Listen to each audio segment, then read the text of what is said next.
Sir నమస్కారం సార్. నమస్తే. Sir deputy CM Pawan Kalyan గారు చంద్రబాబు నాయుడు గారి పైన కొన్ని ప్రశంసల వర్షం అయితే కురిపించారు సార్. ప్రపంచవ్యాప్తంగా తెలుగువారు ఉండడానికి గల కారణం చంద్రబాబు నాయుడు గారే, ఆయన వల్లే ప్రపంచవ్యాప్తంగా తెలుగువారు ఉన్నారని చెప్పేసి ఒక స్టేట్మెంట్ అయితే ఇచ్చారు. అయితే ఇది దేనివల్ల అన్న రీజన్ అయితే ఆయన చెప్పలేదు. మరి మీరేం చెప్తారు సార్? అంటే చంద్రబాబు నాయుడు గారు విజనరీ అనేది ఒక అభిప్రాయం చాలా కాలం క్రితమే ప్రకటించాడు ఆయన. ఓకే. ఎప్పుడంటే ఆయన చాలా కాన్షియస్గా మాట్లాడింది. ఆయన రాజమండ్రి సెంట్రల్ జైలుకు వెళ్ళి ములాఖత్తుకి చంద్రబాబు నాయుడు గారిని ములాఖత్తులో కలవడానికి ముందు ఆయన ఓజీ సినిమా షూటింగ్లో ఉన్నారు ఆ రోజు. అక్కడి నుంచి చాలా హడావిడిగా బయలుదేరి మాధాపూర్ హైటెక్ సిటీ మీదుగా వెళ్ళారు ఆయన. ఆయనే చెప్పుకున్నాడు ఆ విషయం.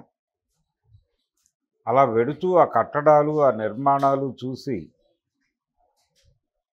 ఇంత గొప్ప విజనరీని తీసుకెళ్ళి అలా జైల్లో పెట్టేస్తారా అని, అంటే మనకి పాత రోజుల్లో సోక్రటీస్ మీద దాడులు జరిగినాయి అనేది విన్నాం మనం చరిత్రలో. అలా ఫీల్ అయ్యాడు ఆయన. అలా ఫీల్ అయ్యి మహాత్మా గాంధీని కాల్చి చంపి అలా చేసినటువంటి సందర్భాలు ఇలా అనేకం. అతి గొప్ప వాళ్ళని అతి దారుణంగా చేయటం అనే రకరకాల విషయాలు ఆయన స్మృతిపథంలో దొర్లి ఆయన శరవేగంతో రాజమండ్రి సెంట్రల్ జైలుకు వెళ్ళి చంద్రబాబు నాయుడు గారిని చూసి ఆయనకి ఒక రకమైన భరోసాని కల్పించి, అటువంటి విజనరీ ఎటువంటి డిప్రెషన్లోకైనా వెళ్ళిపోతే ప్రపంచం ఏమైపోతుంది అనేటువంటి ఆందోళనతో వెళ్ళి ఆయనకు భరోసా కల్పించి, నేను మీకోసం పోరాడుతాను, మనం కలిసి ఎన్నికల్లో పోరాడబోతున్నాం, నేను నా వాహనం, ఆయన అప్పుడే కొత్తగా ఒక వాహనం తీసుకొచ్చాడు ఒక విచిత్రమైన పేరుతో. ఏంటంటే ఆ పేరు వారాహి. వారాహి అనేటువంటి వాహనంతో ప్రజల్లోకి వెళ్ళి, నేను మీకు జరిగిన అన్యాయం గురించి ప్రజల్ని మేలుకొలిపి మీ వెనక నడిపిస్తా అని చెప్పి ఆయన అక్కడ మాట్లాడి బయటకు వచ్చిన తర్వాత ఆయన చేసినటువంటి మీడియా ముందుకు వచ్చి ఆయన చేసిన ప్రసంగం ఎంత ఉద్వేగంగా మాట్లాడారో, ఎంత ఆవేశంగా, అంటే ఎంత చెలించిపోయి ఆ చలనాన్ని ప్రజల హృదయాలలోకి పంపు చేయటం కోసం ఆయన ఎంత ఆతృత ఎంత ఆవేదన చెందారో మనకు అర్థమవుతుంది. అంతగా చంద్రబాబు నాయుడు ఆయన్ని కదిలించాడు. చంద్రబాబు నాయుడు గారు హైదరాబాదులో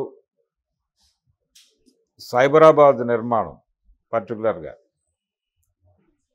సైబరాబాద్ అనబోయి ఒకసారి ఆయన తడబాటున హైదరాబాదును మనమే కట్టాం తమ్ముళ్ళు అనే ఒక పదం ఏదో దొర్లింది. దాంతో ట్రోల్ అయ్యాడు ఆయన. అయితే సైబరాబాదు అంటే కంప్యూటర్ అనేది మన ముందుకు తీసుకొచ్చింది చంద్రబాబు అనే అభిప్రాయం చాలామందికి ఉంది. అయితే జవహర్లాల్ నెహ్రూ దగ్గర నుంచి ఈ కార్యక్రమాలు నడుస్తున్నాయి అనే విషయం చాలామంది కన్వీనియంట్గా మర్చిపోతారు. హైదరాబాద్కి 63లోనే కంప్యూటర్ మెయింటెనెన్స్ ఇన్స్టిట్యూట్ ఒకటి వచ్చిందనే విషయం కూడా చాలామంది కన్వీనియంట్గా మర్చిపోతారు. అది అప్పుడు ప్రభుత్వ రంగంలో ఉండింది, అది తర్వాత టాటాకి బదిలీ అయింది, ఇంత చరిత్ర ఉంది దీని వెనకాల అనే విషయం కూడా కన్వీనియంట్గా మర్చిపోయి సమాచార సాంకేతిక విప్లవ రథసారథిగా చంద్రబాబు నాయుడు గారిని పొగుడుతూ ఉంటారు.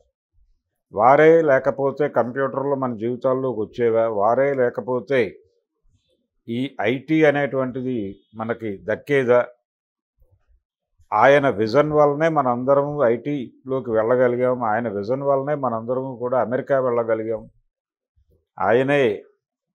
ఆయన వల్లనే ఈ రోజున ప్రపంచంలో భారతీయులు ఉన్నారంటే ఆయన వల్లనే అని ఆవేశంగా మాట్లాడాడు ఈరోజు.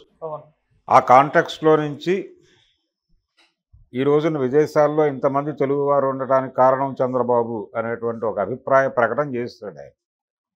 అయితే దీనికి చంద్రబాబు నాయుడు గారు కారణం అని నేనైతే అనుకోవడం లేదు. పవన్ కళ్యాణ్ పాపం ఉద్వేగంలో ఆవేశంలో ఏదో అలా ఒక నిర్ణయానికి వచ్చాడు. కానీ జరిగిన గోల వేరు. వరల్డ్ బ్యాంకు భారతదేశాన్ని తన గుప్పెట్లో ఇరుకుంచుకోవడానికి చేసినటువంటి రకరకాల ప్రయత్నాల్లో భాగంగా పివి నరసింహారావు గారు ప్రధానిగా ఉండగా వరల్డ్ బ్యాంక్ పెన్షనర్ అయినటువంటి మన్మోహన్ సింగ్ గారు ఇక్కడ ఆర్థిక మంత్రిగాను సలహాదారుగాను ఈ దేశాన్ని ఆర్థికంగా అదొక దారుణం. అంటే చంద్రబాబు నాయుడు గారిని ఎలాగైతే మనం ఐటీ విజనరీగా, ఇప్పుడు పవన్ కళ్యాణ్ గారు ఈ రోజున ప్రపంచవ్యాప్తంగా తెలుగువారు ఉన్నారంటే దానికి చంద్రబాబే కారణం అని ఎలాగైతే ఆవేదన పడ్డాడో ఆవేశపడ్డాడో, అలాగే ఈ దేశాన్ని ఆర్థిక కష్టాల్లో నుంచి బయటికి తీసుకొచ్చినటువంటి ఒక ఆర్థిక శాస్త్రవేత్తగా ద్రష్టగా మన్మోహన్ సింగ్ని కూడా ఇలాగే పొగుడుతూ ఉంటుంది ప్రపంచం. ఓకే, అదొక విచిత్రం. ఆయన ప్రపంచ బ్యాంకు పెన్షనర్గా ఇక్కడికి వచ్చాడు. వచ్చి ఆయన రకరకాల విన్యాసాలు చేసి ఆయన ఈ దేశానికి ఆర్థిక సలహాదారుగా మారాడు. తర్వాత ఆయన ఆర్థిక మంత్రిగా చేశాడు. నరసింహారావు గారు ఆర్థిక శాఖ చూసినప్పుడు ఈయన ఆయనకి అడ్వైజరు. అలా మొదలై తీసుకెళ్ళి ఫైనల్గా డంకల్ డ్రాఫ్ట్ మీద సంతకం పెట్టి ఈ దేశాన్ని మార్కెట్ ఎకానమీలోకి విజయవంతంగా నడిపించగలిగారు. అయిపోయింది. అది రీజన్, అది పునాది. అక్కడి నుంచి ఎప్పుడైతే మార్కెట్ ఎకానమీ జీవితాల్లోకి ప్రవేశించిందో ఇక్కడ సాంప్రదాయ జీవన విధానం పోయింది. సాంప్రదాయ జీవన విధానం చనిపోయిన తర్వాత ప్రపంచంలో బతుకు భయం మొదలైంది. అప్పటి వరకు పిల్లల చదువుల మీద పెద్దగా శ్రద్ధ పెట్టని వాళ్ళు కూడా శ్రద్ధ పెట్టడం మొదలుపెట్టారు. సరిగ్గా అదే సమయంలో ప్రభుత్వ పాఠశాలల్లో బోధించేది చదువు కాదని, ఆ చదువు చదవటం వలన ఈ పోటీ ప్రపంచంలో బతకలేరని, ఈ పరుగు పందెం వ్యవస్థలో నెగ్గాలంటే చైతన్య కానీ నారాయణ కానీ మాత్రమే వాళ్ళని దాటించగలిగినటువంటి తారక మంత్రాలని ప్రపంచానికి ప్రచారం చేయటం మాత్రమే కాదు, ఇంజెక్ట్ చేసి డబ్బులు ఉన్నా లేకపోయినా పిల్లల్ని తీసుకెళ్ళి నారాయణలో చైతన్యాలు చేర్పించి, లేకపోతే మరొక కార్పొరేట్ బళ్ళు చేర్పించి అప్పులు చేసి సర్వనాశనం అయిపోయినాయి చాలా కుటుంబాలు. ఎంతమంది ఈ పరుగు పందెంలోకి వచ్చి నాశనం అయిపోయారో. మట్కా లాంటి జూదమే ఇది కూడా. ఈ మధ్య చూసాం మనం. అంటే ఒక 5గురు విన్నర్స్ ఉంటారు ప్రతి చోట. అంటే విదేశాలకు వెళ్ళిన జనాలు కనిపిస్తున్నారు కానీ ఆ విదేశాలకు వెళ్ళాలి అనేటువంటి తాపత్రయంతో అనివార్యంగా అక్కడికి వెళ్ళిపోతే తప్ప బతుకులేదు అనేటువంటి భయంతో డబ్బులు తగలబెట్టేసుకుని ఎంతమంది సర్వనాశనం అయిపోయారో ఈయన కనబట్టలేదు. అది విచిత్రం. కాబట్టి దీని వెనకాల, ఈ వెలుగు వెనకాల ఒక దారుణమైన చీకటి కూడా ఉంది. ఆ చీకటిని చూస్తే కళ్ళు చెదిరిపోతాయి. అది చూడట్లేదు. వెలుగులు మాత్రమే చూపించే ప్రయత్నం అప్పుడు జరిగింది, ఇప్పుడు జరుగుతోంది. నరసింహారావు గారిని దేశాన్ని ఆర్థిక సరళీకరణంలోకి తీసుకువెళ్ళి ఒక గొప్ప ఆర్థికవేత్తగా, పాపం ఆయన జయంతి రోజు అలాగే వర్ధంతి రోజున ఇంత గొప్ప ఆర్థిక సంస్కర్త ఆయన. ఆర్థిక సంస్కర్తకి ఢిల్లీలో సరైన గౌరవం దక్కలేదు ఆయన చనిపోయిన రోజు అని చాలామంది విపరీతంగా ఆవేదన చెందుతారు. కానీ సరే, అది పార్టీ ఇంటర్నల్ అఫైరు. ఆయనకి సోనియా గాంధీకి స్ట్రైన్ అయినటువంటి రిలేషన్స్ అవన్నీ కలిసి ఆ పరిస్థితి దాపురించింది. ఆ టైంలో సీతారాం కేసరి నిర్వహించినటువంటి పాత్ర అవన్నీ కలిసి అలా నరసింహారావు గారికి ఆ గౌరవం దక్కాల్సిన గౌరవం దక్కని మాట వాస్తవమే. అయితే ఆ టైంలో కొంచెం వైఎస్ రాజశేఖర రెడ్డి గారు చొరవ చూపించి దానికి ఏదో ఆ క్రెడిట్ తన వైపుకు డ్రైవ్ చేసుకునే ప్రయత్నం, ఆయన కష్టం ఆయన పడ్డాడు. నరసింహారావు గారు, మన్మోహన్ సింగ్, చంద్రబాబు నాయుడు గారు వీళ్ళందరూ ఈ దేశానికి దిశానిర్దేశం చేసినటువంటి మహానుభావులుగా కొంతమందికి మేలు జరిగింది. కానీ మెజారిటీ జనాలు తీవ్రమైన సంక్షోభంలోకి వెళ్ళిపోయారు. చాలా జీవితాలు సంక్షోభంలోకి వెళ్ళిపోయినాయి దేశంలో మార్కెట్ ఎకానమీ వలన. ఈ రోజుకి మార్కెట్ ఎకానమీ తాలూకా కష్టాలు అనుభవిస్తున్న వాళ్ళు చాలామంది ఉన్నారు. మనకి అంటే అవకాశం ఉంటుంది. అదే పరుగు పందెం వ్యవస్థ. దాని గొప్పతనం ఏంటంటే ఎవరైనా పరిగెట్టండి, ఛాన్స్ ఉంది.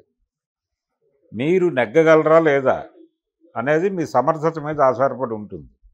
ఇక్కడ ఎవరికి ఏ రకమైనటువంటి రిజర్వేషన్లు ఉండవు. నీకు దమ్ముంటే పోటీలో పాల్గొని గెలు, లేదంటే మరణించు, అంతే. ఈ సిద్ధాంతం మీద ఏర్పడినటువంటి ఈ కొత్త డిజైన్ 90లో మొదలైంది ఈ పరుగు పందెం. ఈ కొత్త డిజైన్ రూపకల్పనలో వీళ్ళందరూ కూడా ఉన్నారు. అందుకని చంద్రబాబు నాయుడు గారు విజనరీగా కనిపిస్తున్నాడు వీళ్ళకి. చంద్రబాబు కంటే ముందే కంప్యూటర్లు ఉన్నాయి ఇక్కడ, చంద్రబాబు కంటే ముందే ఐటీ ఉంది. చంద్రబాబు నాయుడు అయితే దాన్ని వాళ్ళు ఇక్కడికి వచ్చారు, వాళ్ళని ఫెసిలిటేట్ చేశాడు ఈయన, అంతవరకే. అంతకు మించి వీరు చేసిన ఉద్ధరణ కార్యక్రమం ఏమీ లేదు. ఆ టైంలో రైట్ టైంలో ఆయన సీఎంగా ఉన్నాడు. మార్కెట్ ఎకానమీ కరెక్ట్గా ఊపందుకుంటున్నటువంటి దశలో ఒక రాంగ్ సీఎం ఉన్నాడు ఇక్కడ. ఆ రాంగ్ సీఎంని తీసేసి ఈయన్ని సీఎంని చేశారు. సో ఒక రైట్ సీఎంగా ఈయన్ని సెలెక్ట్ చేయడంలోనే ఈయన గొప్పతనం ఉంది, సెలెక్ట్ అవ్వటం వెనకాల. అలా ప్రొజెక్ట్ అయ్యాడు, తను ప్రొజెక్ట్ అయ్యాడు, సెలెక్ట్ అయ్యాడు, హ్యాపీగా అక్కడ నిలబడ్డాడు, డ్రైవ్ చేయగలిగాడు. ఈ రోజున పవన్ కళ్యాణ్ లాంటి వాళ్ళందరూ చంద్రబాబు గారు లేకపోతే అని మనని భయపెట్టే పరిస్థితి తీసుకొచ్చాడు. నిజంగానే భయపెట్టడమే. చంద్రబాబు గారే గనక లేకపోతే ఈ ప్రపంచం ఏమైపోయేది అంటే ఏం చేయాలి ఆయన్ని? అంటే పాక్షికమైనటువంటి ఆలోచన. ఈ పాక్షికమైనటువంటి ఆలోచనలు, పాక్షికమైనటువంటి మహాత్ములు ఇలా తయారైపోతూ ఉంటారు. మ్యానుఫ్యాక్చరింగ్, మహాత్ముల మ్యానుఫ్యాక్చరింగ్ ప్రోగ్రామ్ ఏదో డిజైన్ అవుతుంది అక్కడ.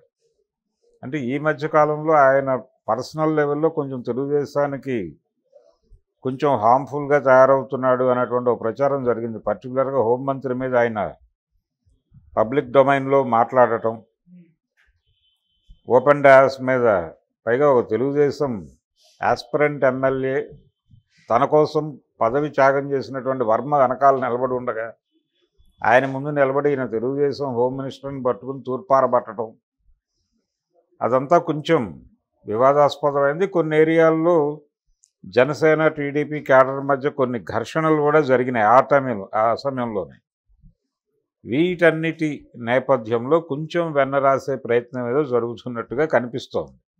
ఈరోజు ఆయన ఈ ఆవేశపడటం, అలాగే ఆయన హోంమంత్రి గారి పనితీరుని, పోలీసుల పనితీరుని కూడా మెచ్చుకున్నారు నిన్నో ఈరోజు. ఈ మెచ్చుకోవటం కూడా వెనరాయటమే. ఆయన ఇన్వాల్వ్ అవుతున్నాడు శాఖల్లో. ఈ ఇన్వాల్వ్మెంట్ అనేది మనకు 2-3 సందర్భాల్లో కనిపిస్తుంది. ఆయన జనవాణి అని అక్కడ పార్టీ ఆఫీస్ దగ్గర ఒక కార్యక్రమం నడుపుతాడు, జనసేన పార్టీ ఆఫీస్ దగ్గర. అక్కడికి విజయవాడలో మిస్సింగ్ కేసు ఒకటి వచ్చింది. ఇమ్మీడియట్గా ఆయన విజయవాడ సిపికి తలంటేశాడు. ఇమ్మీడియట్గా వితిన్ 2 days అది రిజల్ట్ వచ్చింది. కాశ్మీర్ నుంచో అక్కడి నుంచో పట్టుకొచ్చారు ఆ అమ్మాయిని. ఆ తర్వాత ఇంకొక సిమిలర్ కేసు ఏదో ఆయన డీల్ చేసి పోలీసులతో మాట్లాడాడు, డీజీపీతో మాట్లాడాడు ఆ రోజు. సో ఈ హడావిడి అనేది మొదలుపెట్టాడు ఆయన ఆల్రెడీ. ఇది దాని ఎక్స్టెన్షనే మొన్న పిఠాపురంలో హోమ్ మినిస్టర్ మీద రెచ్చిపోవటం.